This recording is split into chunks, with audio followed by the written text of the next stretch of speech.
Hello guys, good morning! Maligayang Pasko po sa inyong lahat. Siyempre, araw ng galaan at pasyal sa mga ninong at tinang dadagsaan tao ngayon sa karnabal. Konting reminders lang po ang ating ibibigay sa inyo.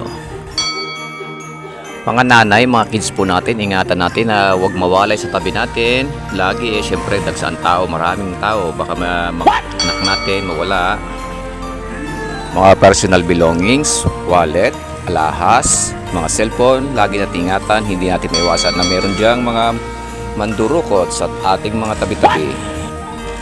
Follow lang po tayo sa mga instruction ng ating mga marshal, mga guard. Kung may konting paghihigpit po sa entrance and exit gate, huwag na po tayo makipagtalo dahil para po yan sa ating kaligtasang lahat. Panatilihin ang maayos na pila at maging magalang. At sa mga may sasakyan naman, be cool naman tayo lagi. Laging relax lang. Huwag lang laging high blood. Isa-isa lang, walang singitan, lahat tayo makakapark. Kung puno na sa gate 1, doon tayo sa kabila sa gate 2. Pwede kayo umikot. Iga-guide naman po kayo ng mga marshal.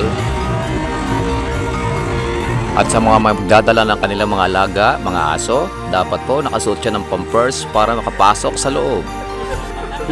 At ang ating mga basura, meron po tayong tamang lagayan ng mga basura, wag tapon ng tapon kung saan saan. At sa mga nagyoyosi, meron tayong tamang lugar para dyan. Any concern po, pwede kayo lumapit sa aming mga marshal kung ano inyong kailangan. At syempre, higit sa lahat, agahan natin para mas maganda kasi matraffic ngayong araw na to. Ingat po guys. Okay guys, kita-kita tayo lahat.